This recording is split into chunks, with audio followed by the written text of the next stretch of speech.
Boa noite, pessoal. Voltamos aí então para agora o episódio 23 do canal Humanize, Cultura Política, Deboche e Crítica.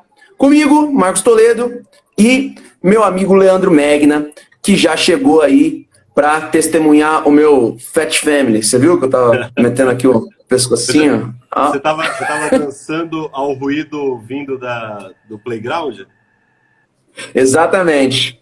Acho que é na quadra que eles estão brincando aqui, a molecada. E os cachorros latindo. Bom, gente, vamos lá. Eu vou... na live da semana passada, do domingo passado, tinha surgido aqui uma polêmica que eu prometi voltar numa live exclusiva para ela, que era essa questão a gente tava, agora eu não me lembro, a gente estava falando sobre cancelamento? Não era, né? A gente estava falando da questão do Robinho. Ah, sim, verdade. Foi a live que foi unificada, né? E a Elite do Atraso, em que a gente acabou fazendo tudo numa coisa só. Exatamente. E aí você pretendia falar sobre isso e acabou dialogando mais com a minha fala. A gente fez um programão. Foi isso mesmo. Eu quero trazer aqui dois casos, mas a gente poderia estender isso daqui para muitos outros casos, né?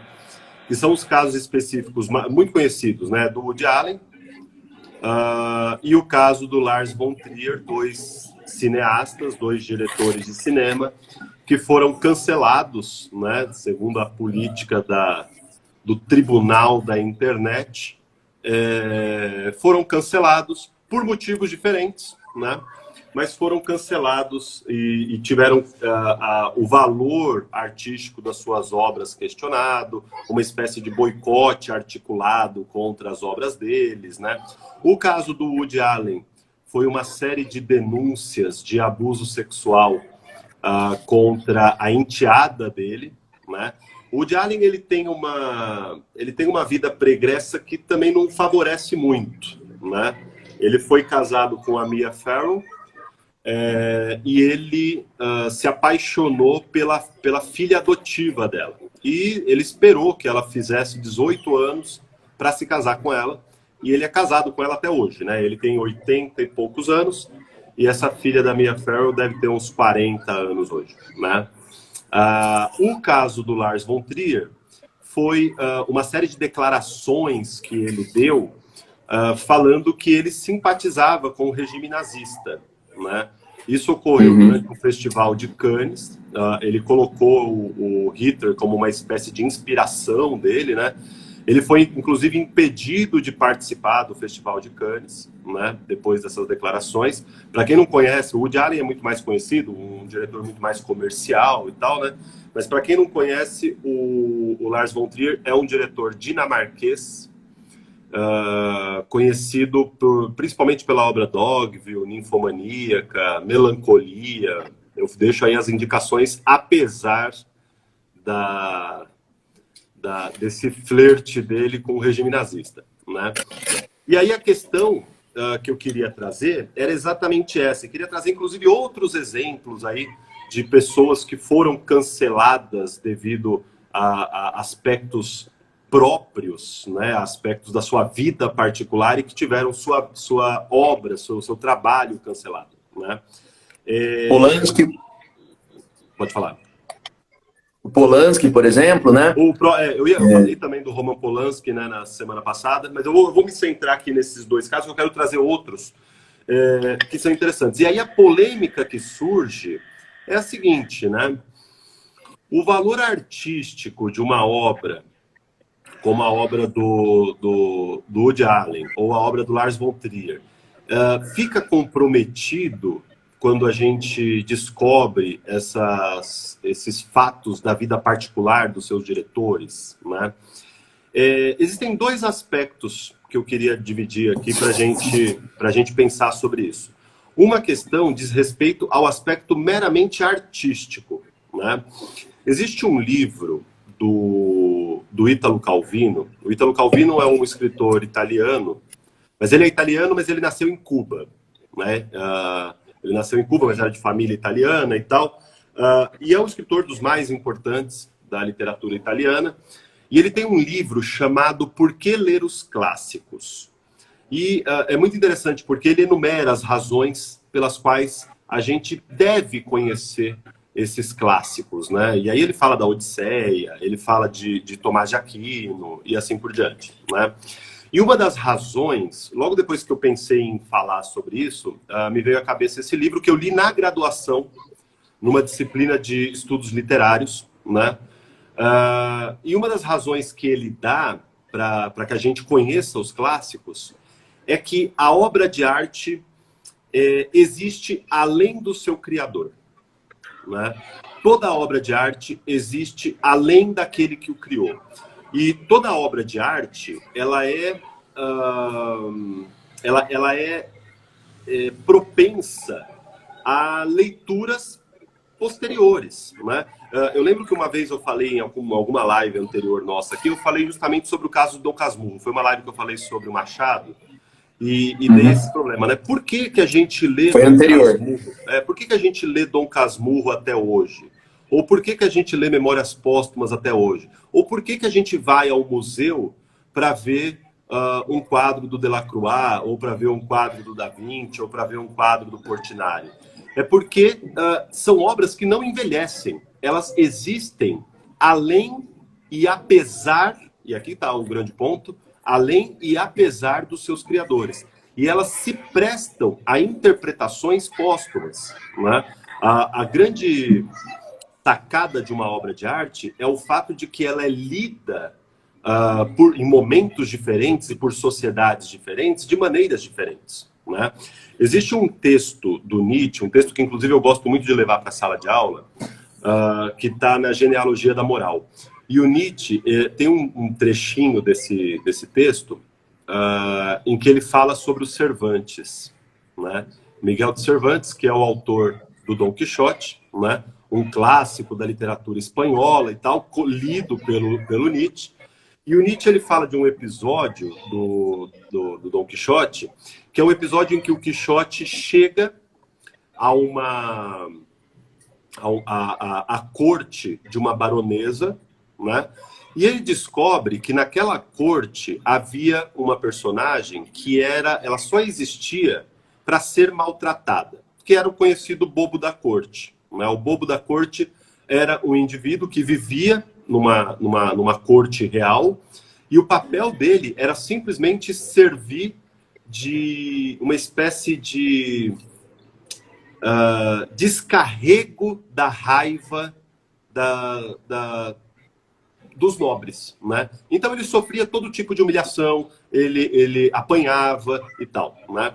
Acontece que o que o Nietzsche fala sobre esse trecho? Ele fala o seguinte: quando o Cervantes escreveu essa obra, esse episódio ele era para ser engraçado. E os contemporâneos do Cervantes liam esse episódio e davam gargalhadas. Porque, afinal de contas, esse era o papel do bobo da corte, né? Era para ser engraçada essa situação. O Nietzsche fala hoje, e veja que esse hoje do Nietzsche é final do século XIX, né? Hoje, a gente lê um episódio como esse com um amargo na boca. Porque a gente não aceita que alguém viva pura e simplesmente para sofrer e para servir como uma espécie de descarrego da raiva dos demais, né? Então, por que eu trouxe esse exemplo? Porque isso prova que, apesar de os Cervantes, na sua época, defender essa ideia, né, porque era parte da época dele, de que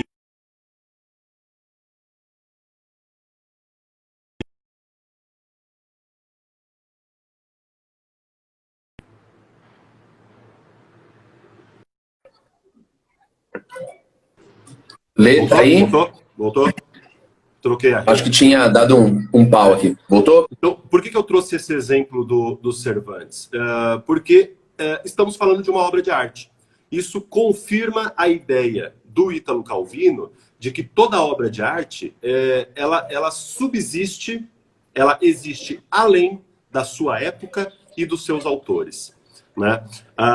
Trazendo isso daqui para o nosso contexto, o contexto aqui do Woody Allen e do Lars von Trier, esse é um ponto importante, né? Então, eles produziram obras de arte no cinema e que não trazem traços da biografia deles, né?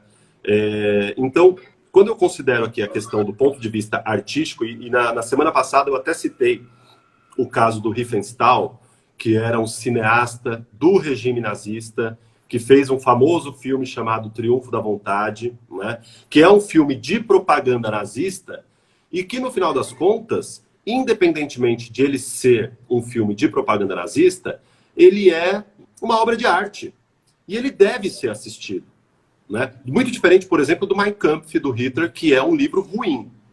É um livro ruim, né? O Hitler queria ser um artista e foi um artista fracassado. Então, independentemente dos aspectos ideológicos do artista, a obra existe além dele, né? E por que eu defendo essa tese? E existe um outro ponto que eu quero trazer daqui a pouquinho. Por que eu defendo essa tese? Porque as pessoas temem ter os seus valores postos em xeque, né? Não que eu esteja dizendo que a pessoa deva se convencer de que o estupro seja aceitável. Não. Eu estou falando aqui de qualquer situação. Eu posso assistir a um filme e discordar desse filme e achar o filme ruim. Mas daí a me impedirem de assistir um filme, existe um espaço muito grande, não é? Então eu posso sim assistir a um filme de um cara que defende o nazismo e falar, o filme é bom, apesar da biografia dele. Ou, se o filme tiver aspectos ideológicos que vão contra os meus valores, dizer, olha, o filme é bom, mas eu discordo, mas é ruim do ponto de vista ideológico, né? Um caso que eu acho que é muito interessante, então o ponto é esse, né? Quando você diz que um determinado artista deve ser cancelado, você está partindo do pressuposto de que as pessoas que vão assistir a esse filme não têm senso crítico. Realmente, muitos realmente não têm. Eu lembro de uma discussão quando eu fui assistir o filme do Coringa, né? O filme do Coringa levantava aqui essa discussão, né, de quem é realmente o vilão. Se o vilão é um bilionário que mata pobres para manter o status dos bilionários, que é o Batman, ou se o vilão é aquele indivíduo que foi oprimido pelo sistema, que tinha problemas psicológicos e que, por uma questão de corte de gastos, deixou de ter o tratamento e a medicação adequadas, né? Então, quem é o vilão nessa história? Quando a gente olha a história do Batman, o ponto aqui é importante, né? Porque tudo é ideológico. A gente ouve muitas pessoas falando assim, mas o filme do Coringa é extremamente ideológico, porque é quase que comunista, né? Tem essa demonização, né? É quase que comunista. Ele virou o que ele virou porque não tinha tratamento público de saúde. Basicamente é isso, né? Então o filme do Batman não é ideológico? Quando você tem um bilionário que constrói armas para manter o status quo, para manter os bilionários no local dos bilionários. Então, tudo é ideológico, só que a gente normatiza a parte do Batman, enquanto a gente demoniza a parte do Coringa, né? Aliás, Lê, pode falar. Todos esses super-heróis, e o maior de todos eles é a lógica do super-homem. Apesar de serem defensores, né, dos valores americanos, tipo a liberdade, a propriedade, a segurança e etc., né, do cidadão que vive bem em sociedade, eles partem de um pressuposto que é a ideia de que, diante do colapso completo da sociedade, a existência desses super-heróis acaba sendo a única saída para a garantia da ordem que se impõe por meio da força bruta, por meio do autoritarismo, em alguns casos que tem traços até militaristas, como tipo é o caso do Capitão América, e etc. Uhum. Em todos esses casos, o super-homem, o Batman, o Capitão América, você tem você tem alguma sugestão que remete a aspectos que são profundamente fascistas. Sim. Fascistas, não tem outro nome, né? Eu não estou dizendo que o Super-Homem é fascista ou que o Batman é fascista, mas são propostas, né, que dialogam com esses arquétipos, assim, né, que dialogam com essas características. Isso não é à toa, isso evidentemente não é por acaso. E a né? gente não pode esquecer, né, Marcos, que muitos desses super-heróis ou nasceram ou se popularizaram durante a Guerra Fria, né? Então, o próprio Capitão América é o arquétipo dos Estados Unidos dentro da corrida armamentista, né? Então, agora você vai dizer que a história do Batman, do Capitão América, dos heróis consagrados, né, não é ideológica, né? Eu já ouvi, por exemplo... Neutra. É neutra, né? Eu já ouvi dizer, por exemplo, que você fazer um filme como Pantera Negra é extremamente ideológico, né? Então, é isso.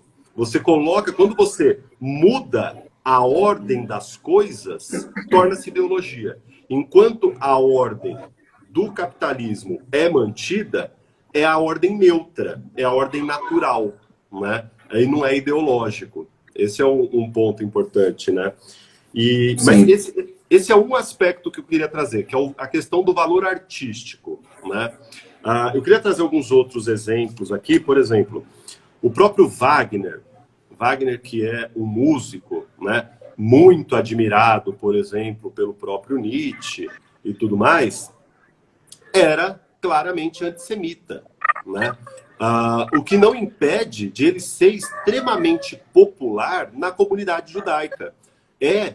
Entre os autores de música clássica, muito conhecido na comunidade judaica, apesar das posições antissemitas dele. Um outro caso interessante, que é o caso do Rousseau. O caso do Rousseau eu acho interessantíssimo, né? O Rousseau escreveu um livro chamado Emílio, que fala sobre educação. É um dos livros mais respeitados nas graduações de pedagogia, né? A gente usa o modelo rousseauano até hoje, né? E o Rousseau teve 5 filhos que ele abandonou no orfanato.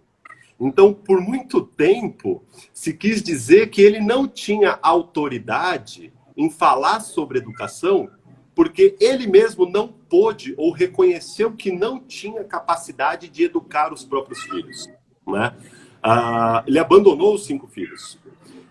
Agora, em nenhum momento isso inviabiliza a obra em si, né? Tanto é que a gente está falando de uma das obras mais respeitadas do ponto de vista acadêmico, que é o Emílio. Se chama, inclusive, Emílio ou da Educação, né? Se o Rousseau, na vida particular dele, conseguiu ou não colocar em prática o que ele escreveu no Emílio, isso é outra história. Isso diz respeito não a educadores, mas diz respeito a biógrafos, né? E um outro caso, esse muito conhecido, que é o próprio caso do Aristóteles, né? O próprio Aristóteles escreve que a filosofia só é possível porque existem escravos. E aí ele fala, olha, porque o que os filósofos fazem? A atividade dos filósofos não é uma atividade produtiva. A atividade dos filósofos é ficar parado pensando. Ou seja, alguém tem que produzir o alimento que ele vai consumir. Alguém que tem que trazer a água que ele vai beber. Alguém tem que construir a casa que ele vai morar. Quem fazia isso? Os escravos. Então, o Rousseau, assim como Platão, tinham posições claramente favoráveis à escravidão. Agora, isso inviabiliza todo tipo de reflexão que o Aristóteles fez, ou que o Platão fez? Não, né? Uma coisa então, na minha opinião, é lógico que aqui é uma questão extremamente opinativa, uma coisa é a obra, outra coisa é seu autor. E ainda que a obra, mesmo que a obra, que é o caso do Riefenstahl, o diretor nazista, ainda que a obra traga aspectos ideológicos, né, que condenaram, que cancelaram esse autor, que é o caso do Riefenstahl, que não é o caso do Woody Allen, que não é o caso do Lars von Trier, né, ainda que a obra traga, eu não posso ser impedido de ver essa obra e achar ruim, se eu achar ruim, se eu quiser achar ruim, né? O ponto é, eu tenho espírito crítico suficiente, valores consolidados suficientes para poder criar um embate entre esses meus valores e a obra que eu estou assistindo, né? É lógico que uma discussão, eu citei o caso do Coringa, porque eu lembro que eu estava discutindo com uma pessoa logo depois do filme, e se dizia o seguinte, mas esse caso do Coringa pode estimular um grupo de pessoas a se revoltar, ou um grupo de anarcocapitalistas, ou de incel, toda essa nomenclatura que a gente criou aí de gente e tal, a se revoltar, né?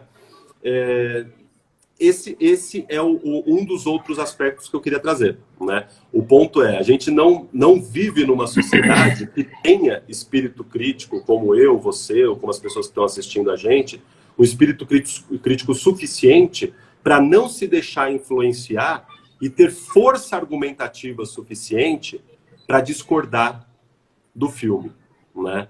Porque o filme ele vai querer mostrar um ponto de vista verossímil e que vai querer nos convencer, né?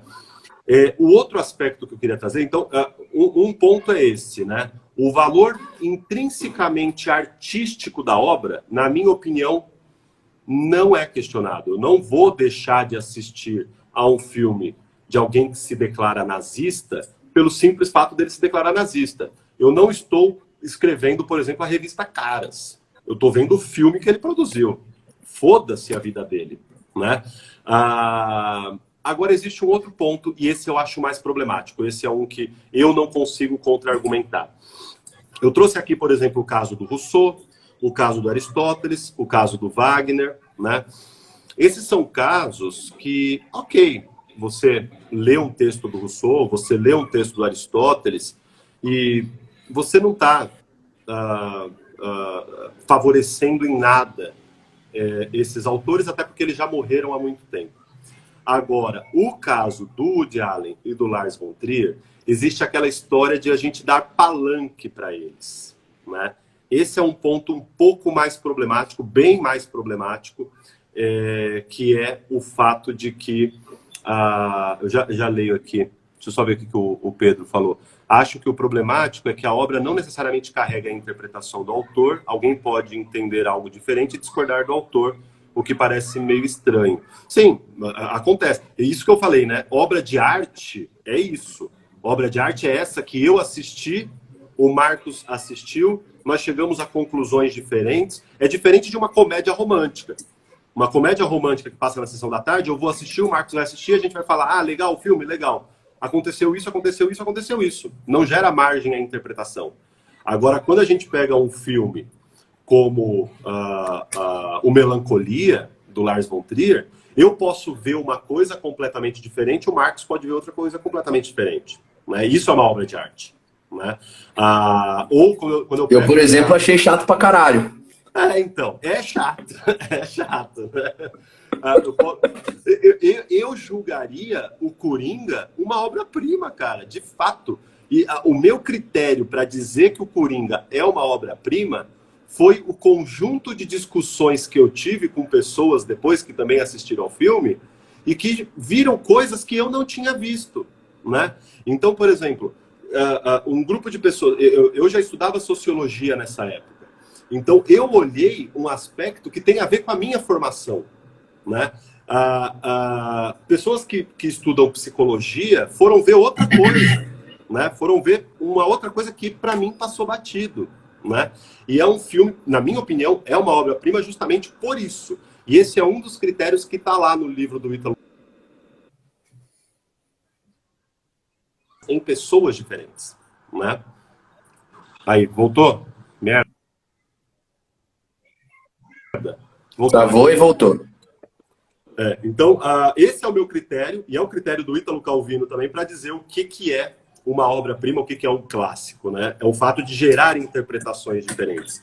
Mas, então eu estava dizendo, e aí para encerrar, um ponto mais problemático que eu particularmente não tenho solução é o fato de que assistir a um filme do Woody Allen, assistir a um filme do Lars von Trier é, numa sociedade de cultura massificada, no final das contas, dar dinheiro a eles e dar palanque a eles, né?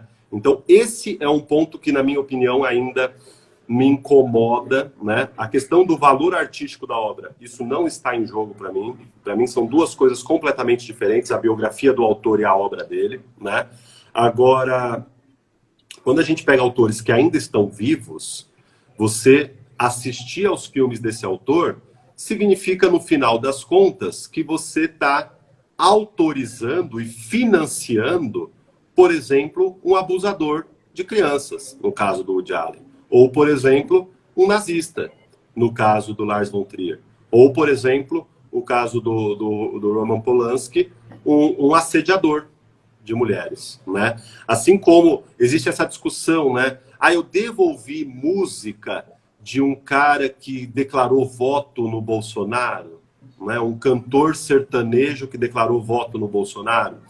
Se você gosta da música, ok, só que existe esse outro ponto que esse ainda eu não consegui refletir adequadamente para chegar numa solução, que é, no final das contas, você está financiando esse cara, você está dando palanque para ele. Porque a gente vive numa sociedade, assim como o Adorno falou, né, lá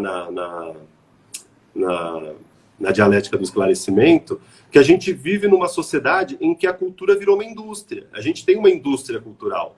Então eu não vou comprar, por exemplo, produtos de uma empresa que maltrata animais. Por quê? Porque eu não quero financiar essa empresa. Então eu não vou comprar produtos de um artista, porque a arte virou um produto, né? Eu não vou comprar produtos de um artista que ideologicamente discorda dos meus valores. Então esse é um ponto que eu não tenho resposta, né? Eu queria ouvir você aí, Marcos. Bom, são muitas questões aí, né? Eu não vou comentar todas, mas eu pensei em algumas que eu queria chamar atenção.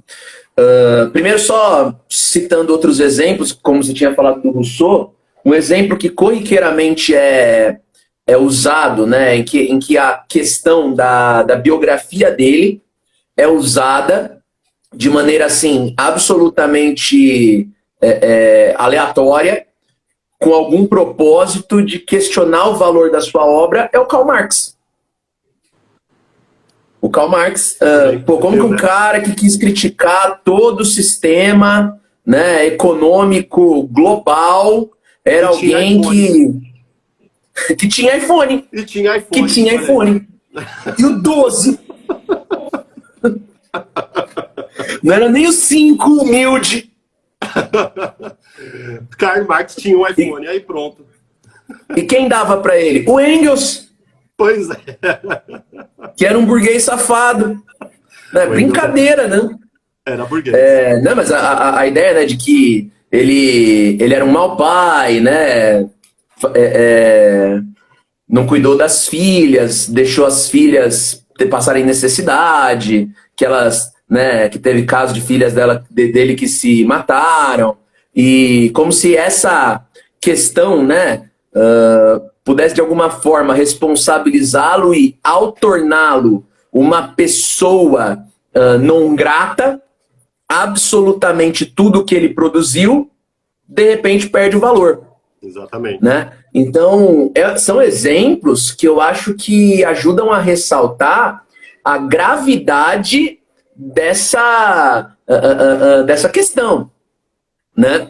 Porque se a gente for pensar a respeito disso de uma maneira tão lata, se a gente tem uma posição, se a gente tem uma postura muito rígida com relação a essa questão, é bem provável que em algum momento você acabe caindo em certas contradições, o que me faz pensar que eu não sei se eu concordo com você absolutamente, porque eu vejo que acaba sendo uma questão que em algumas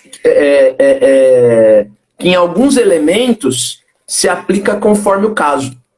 Eu acho que no fim das contas não dá para a gente ter uma visão a respeito desse tema criando uma espécie de fórmula, criando um método, e olha, a gente vai ter que agir assim toda vez que isso acontecer. Eu acho que isso, até por se tratar de uma questão de cultura, e como cultura ser politicamente construída ao longo da história, vai acabar se aplicando muito do caso ao caso, e o que você falou agora no final tem tudo a ver com isso. De acordo com o contexto, conforme o próprio mundo vai mudando. Porque é claro que você consagrar um autor, um artista como o Wagner, nos anos 30, né, no contexto do nazismo, tem um determinado impacto. E hoje, né, com essa massificação da cultura, né, com essa industrialização da cultura como nós temos, o próprio consumo de cultura virou uma coisa assim, né, absolutamente diferente. Industrial. A própria visibilidade vende mais do que você comprar um disco, como quando a gente era jovem, né? Tudo isso afeta a maneira como você vai interpretar essas questões. Sobre esse tema do artista não ser maior que a obra, né? Dessas questões não se misturarem, eu não penso que elas não se misturam. Eu tive algumas conversas sobre esse tema. Eu não sou assim muito entendedor de cinema, assim, eu assisto para me divertir mesmo, não conheço muito detalhes, né? Só as coisas mais chamativas. Mas a minha namorada tá assistindo a gente aqui, cinéfila. E ela que me contou essas histórias, todos os detalhes, né? Eu sabia mais ou menos por cima, né? Do Woody Allen, né? Do Polanski, por isso que eu falei também, tem o Polanski também, mas quem me contou foi ela. Inclusive, ela assistindo falou, eu que te falei, certeza que ela pensou isso. E do Lars von Trier também, né? E... assim, dá para pensar em vários outros temas, dá para pensar na J.K. Rowling, né, com a questão da transfobia, e aí como é que fica o meu Harry Potter, né, agora que a desgraçada da autora, né, se revelou uma transfóbica de marca maior. Aí, ó, pensou mesmo, tá vendo? Mas agora eu tô aqui, né, falando te dando os créditos, tá? Então imagina, né? Você que passou a vida inteira consumindo, lendo Harry Potter, tal, não sei o quê, e de repente a autora do Harry Potter, anos depois que as obras se consagraram, virou uma outra coisa, que talvez ela não era quando ela criou Harry Potter. E aí? Né? Você vai parar de consumir por conta disso, por conta dessa questão do palanque, né? Eu acho que realmente é complicado. Eu não acho que a obra se separa do autor. Por exemplo, quem me falou isso, inclusive, foi a Amanda. No caso do Woody Allen, a partir do momento que você assiste um filme dele sabendo quem ele é, o que ele é e o que ele fez, a maneira como você vai interpretar as cenas, os personagens, as tramas e os assuntos que permanecem em cada filme vai ser diferente. A maneira como você vai filtrar aquela produção tem tudo a ver com a visão que você tem sobre quem está fazendo a obra. Então não tem como ela se desvincular do artista. Você vê um filme que você não sabe quem é o diretor, nem o que ele fez, etc. Você vai ver um filme. Agora, eu tô vendo um filme do Woody Allen sabendo tudo que, né? Inclusive o julgamento que a sociedade fez com relação a ele. Sem entrar no mérito se foi um bom ou um mau julgamento aqui, tá? Até porque eu acho que foi um bom julgamento, né? Correto. Mas... ou então, o caso, né? Do discurso nazista, né? No Lars von Trier, etc. Tudo isso vai mudar a maneira como a gente vai... analisar o que ele produziu. Então, eu acho que eu discordo de você com relação à ideia de que é possível desligar o autor da obra. Não dá. Mas eu concordo totalmente com você com relação à ideia de que, independente do que o autor fez ou foi, a produção dele não pode ser censurada, ela não pode ser cancelada sob o discurso de se proteger a sociedade das possíveis interpretações que se pode ter a respeito do que o autor quis provocar na formação daquela obra. E um exemplo que eu dou para isso, assim, que é bem, né, taxativo, que eu acho que fala de uma questão assim que não tem polêmica, né, que todo mundo vai entender como problemático, é a Minha Luta do Hitler. Por muito tempo se debateu, inclusive se debateu no Brasil, se a obra Mein Kampf deveria ou não circular no Brasil. Será que esse livro não é perigoso? Quando ele caiu no domínio público, houve uma discussão no STF. Vamos liberar esse livro? E acabou vencendo a decisão de que não se pode censurar. Tem que deixar circular. Mas é curioso, o que é interessante é que essa discussão também ocorreu na Alemanha. E eu acho que a Alemanha encontrou o caminho que eu acho que resolve a questão. Na Alemanha, como é que funciona? O Mein Kampf é legalizado. Você pode ler a obra, você pode comprar em qualquer livraria, etc. Mas todas as edições do Mein Kampf na Alemanha só podem circular legalmente se forem obras notificadas por historiadores, com notas de rodapé, ou seja, só são permitidas edições comentadas em que, por exemplo, as desinformações são contextualizadas. Entende? Assim você tem a possibilidade de ter o contato, mas aquilo que é enganoso, aquilo que é abertamente falso, né? E aqueles pontos que são mais prejudiciais, eles são, por assim dizer, né? Contextualizados, certo? No fim das contas, eu acho que é o tipo de coisa que acaba acontecendo com outras formas de arte sem a necessidade, por exemplo, de uma determinação legal. Eu acho que hoje é muito difícil que, por exemplo, alguém consuma um filme do Woody Allen sem refletir a respeito das questões que estão ligadas a ele. Então, Marcos... Fala aí. Então, o ponto é exatamente esse. Ok, talvez a gente tenha uma dificuldade em separar o autor da obra, mas para falar sobre a obra, se a obra não é biográfica, a obra existe independente do autor, né? Então, por exemplo, é impossível eu ler, por exemplo, Manuel Bandeira sem saber da vida dele. Por quê? Porque a obra é biográfica, né? Então, o tema da própria obra é a vida dele, né? No caso do Woody Allen, eu vou assistir Vicky Cristina Barcelona e eu estou entendendo que ali, por um acaso, foi ele que produziu. Mas o assunto ali é a cidade de Barcelona, que não tem absolutamente nada a ver com a biografia dele. Isso me faz lembrar, por exemplo, aqueles testes que os enólogos, o pessoal que testa vinho e tal, geralmente faz, né? Então é muito interessante. Isso já foi feito e provou que é o seguinte: quando o cara não sabe a procedência do vinho, ele diz que um vinho que geralmente é barato é bom. Agora, quando ele sabe a procedência, ele já vai com o olhar dele direcionado para dizer que aquele vinho caro, que veio, sei lá, de não sei onde, de Bordeaux e não sei o quê, ele vai ser bom.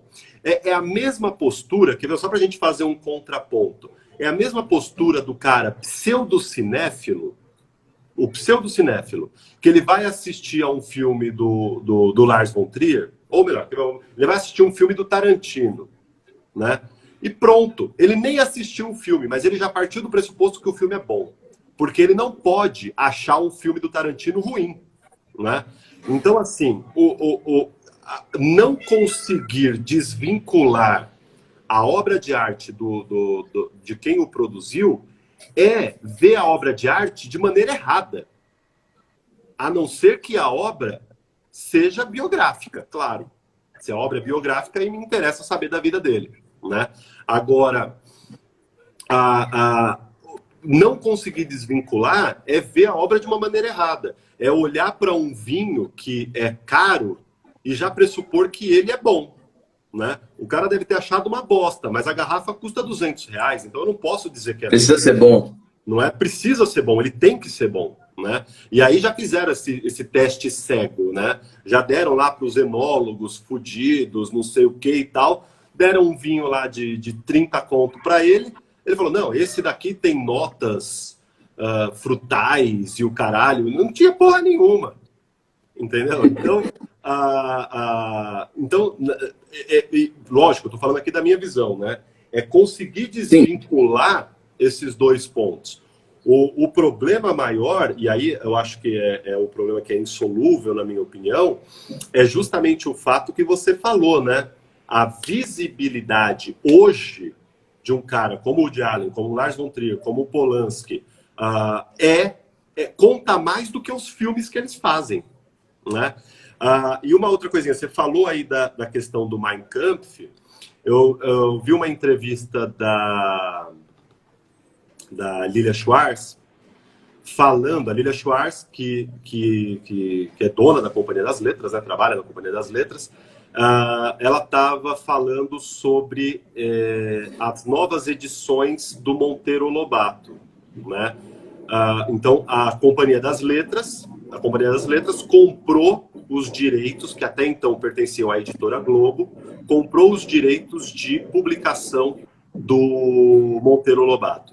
E aí, uma das perguntas que foi feita a ela, nessa entrevista, salvo engano, essa entrevista foi ou no Pedro Bial ou no Jô Soares. Eu acho que era na época do Jô Soares ainda.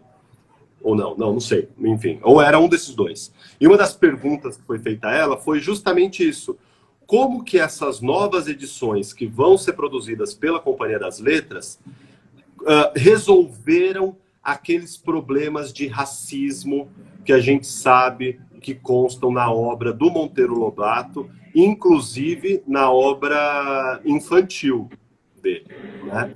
E a resposta da Lilia Schwartz foi exatamente essa mesma solução que você comentou, que eu não conhecia, que o governo alemão encontrou em relação ao Mein Kampf, que é o seguinte: a gente não vai censurar o texto, né? A gente não vai. Surgiu toda uma polêmica, inclusive envolvendo a Agatha Christie, né, com obras que eram racistas e tal.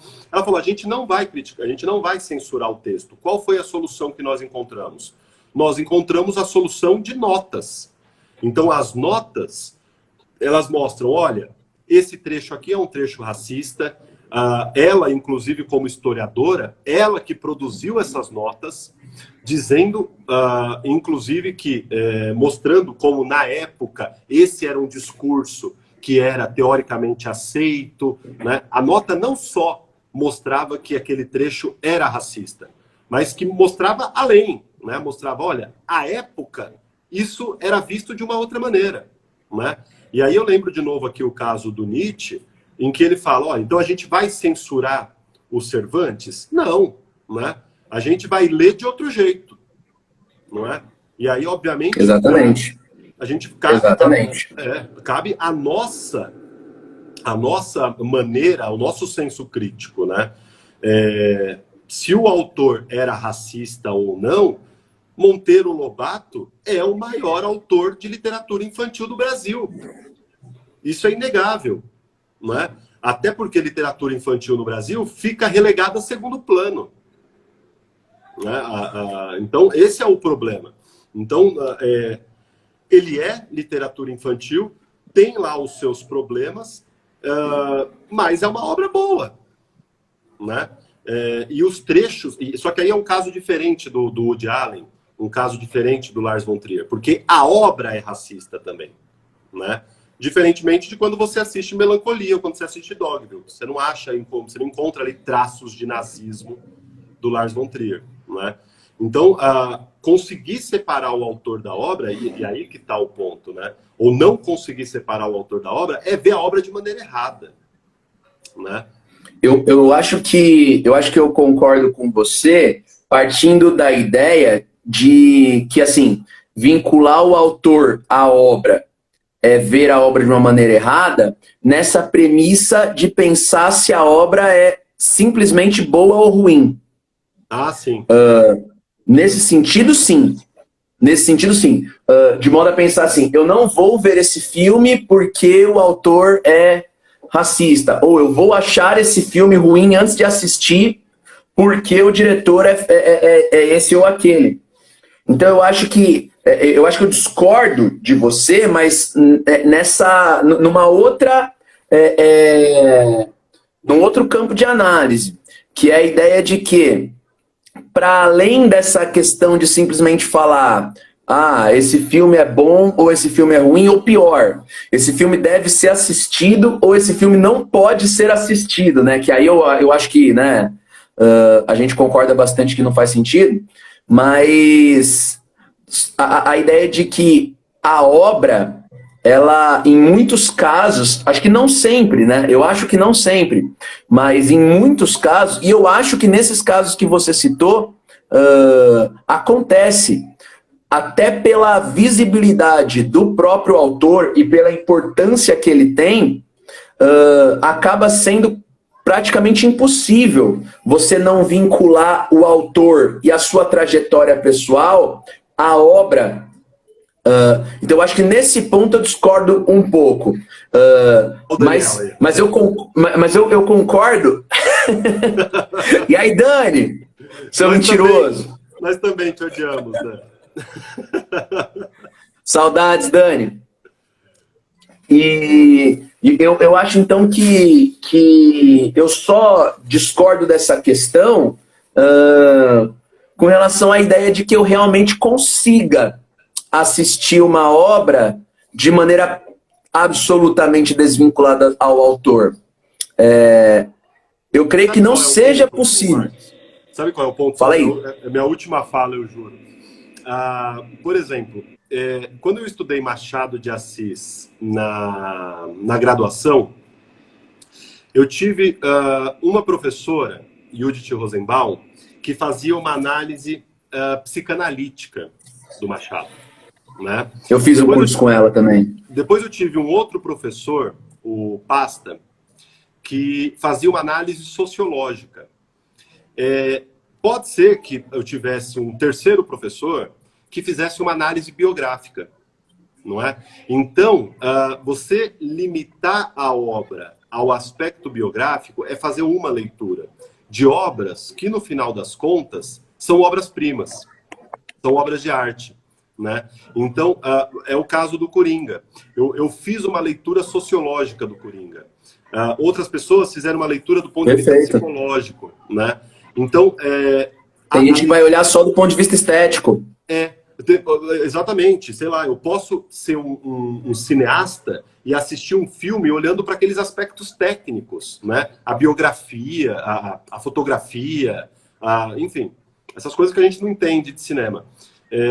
Então, falar da biografia é uma leitura possível, mas não é a única, né? Exato. Não, perfeito. Perfeito. Acho que você conseguiu resumir o que eu estava tentando explicar aqui e não estava tão claro na minha cabeça. Assim, acho que é bem por aí. Justamente pela possibilidade de a gente poder fazer análises sobre pontos de vista tão distintos, cair nessa armadilha, né, da censura, da censura prévia, ou não necessariamente prévia, né, mas da censura da obra como um todo, em virtude, né, da biografia do autor, acaba limitando, né, essa multiplicidade de leituras, né? Perfeito, exatamente. Realmente. Sobre a segunda questão, eu acho que eu também fico sem uma conclusão muito clara, né? A Amanda tinha comentado lá em cima, né, que a turma do Harry Potter começou a baixar as obras de maneira pirata, né? Porque aí eu consumo a obra, mas não tô dando palanque nem dinheiro para a autora. Aliás, né? eu acho que a pirataria é válida sempre, considerando o preço da arte, o preço do consumo de arte. A pirataria é válida sempre, não só para autores que são cancelados. Pode crer. Acho que faz sentido. E eu acho que aí, mais ainda, essa questão acaba sendo muito difícil de você estabelecer uma norma de comportamento que vai ter que valer para todos os casos, porque eles vão ser muito múltiplos, eles vão ser muito variáveis. Sim. Né? Até de um ponto de vista de uma hierarquia moral, né, uma gravidade, né, do tamanho do problema, né, que está vinculado a cada autor, a quantidade de palanque que é problemático ou não você dá, em cada caso, eu acho que vai acabar variando muito. E em nenhum você vai conseguir trazer uma solução que vai resolver o problema, sabe? Você parar de ler o Harry Potter, ou então falar, não gosto mais dessa cultura, não vai ter uma grande diferença, né? E às vezes a própria maneira como você reage dá, na verdade, mais visibilidade até para a obra. Sim, sim. Porque tem se falado mais da J.K. Rowling recentemente por conta dessas coisas, agora que os livros, né, já faz o quê? 20 anos que eles foram escritos. Entende? Então, em que sentido essa militância contra ela e contra as condutas nojentas, detestáveis dela, de fato, né, transfóbicas, realmente afetam o impacto dela como escritora? Talvez é um efeito contramão. Colateral. É o efeito colateral da cultura do cancelamento, né? Você dá mais visibilidade. Né? Exatamente. Eu não sei, eu tenho uma postura assim, Marcos. Eu fui assistir ao último filme do Woody Allen, o Era Uma Vez em Hollywood. Uma bosta de filme. Uma bosta, assim, me arrependi. Um filme de 3 horas. 3 horas. Eu tava no Rio de Janeiro, era numa corrida. E aí não tinha nada para fazer à noite, eu falei, vou no cinema. Né? Eu devia ter ido dormir. Uma bosta de filme. Então, assim, eu sempre me pauto por isso, assim, né? Eu nunca parto do pressuposto de que porque a obra é de determinada pessoa, ela é boa, sabe? Eu quero ver a obra, né? Eu quero ver a obra. E, inclusive, ela pode ter sido horrível para mim, e outra pessoa pode ter gostado. E ela vai ter as razões dela para ter gostado, e eu tenho as minhas para não ter gostado, né? Então, eu procuro... Na verdade, eu não dou palanque para ninguém. Eu não gosto de... Se você olhar, por exemplo, minha playlist no Spotify, ali tem de tudo. Ali tem desde música eletrônica até Dua Lipa, até Titãs e tal. Por quê? Porque eu gosto de uma música, né? As pessoas partem do princípio de que você é fã da Katy Perry. Pô, eu gosto de Katy Perry, mas eu gosto de uma música ou outra. Não é alguém que eu falo, nossa, ela é a melhor cantora. Não é, né? Mas e o palanque, é o que você falou, existem níveis de palanque, né? Essa de você ser fã e você já partir do princípio de que tudo que ele produziu é bom, esse é o palanque máximo, né? De resto, vai conhecer, né? Boa. Acho que é isso aí. O Era Uma Vez em Hollywood é um filme que eu achei uma porcaria. Você também? Até... eu achei bem ruim mesmo. Aliás, eu lembro até o dia que eu vi esse filme. Eu vi esse filme no primeiro dia da quarentena, cara. Porque eu fui dar aula no dia 16 de março. Eu fui dar aula, era segunda-feira, e os alunos não foram por causa da quarentena. Ia ter prova, e os alunos não foram, e a escola me mandou de volta. Aí eu cheguei em casa e falei, pô, e agora? O que eu faço o dia inteiro? Porque eu ia dar aula até 6 da tarde. Cheguei 11 horas, Aí eu assisti esse filme, achei a porcaria. Aí a Amanda me contou a história lá, né, do final do filme, de toda aquela questão, eu achei melhor. Que aparece o Polanski, né? Mas é o tipo de coisa, né? Pra mim o filme só passou a ter qualidade, eu gosto do Tarantino e tal, né? Mas eu não gostei desse filme. Mas eu só passei a gostar do filme quando eu soube da história que tava por trás. Uhum. Mas acho que é isso aí, né, Lê? Mais alguma questão aí? Mais alguma observação? Não, acho que a gente pode ir caminhando pro final. Bora. Mais uma vez a gente conseguiu ficar dentro dos nossos 30 minutos, né? Mais ou menos. Não, mas ainda bem que a gente estabelece esse teto, né? Porque a gente só fura ele, assim, né? No dobro. Já pensou? Se a gente deixasse a meta em aberto, a gente ficava até meia-noite. Mas é porque é legal pra caramba, porque é gostoso. É legal, é foda. Ainda mais quando há discordância. Quando há discordância é melhor ainda. Sim, exatamente. Gente, muito obrigado aí pela atenção e pelas colaborações de todos vocês. A gente não conseguiu ler tudo, né? Falar de todos. Teve muita gente que falou uns negócios assim, bem legais aqui que a gente acabou não comentando. Mas é isso. Valeu pela atenção, gente. Boa semana para todo mundo. Até domingo. E vai Corinthians. É nóis. Valeu, gente. Até.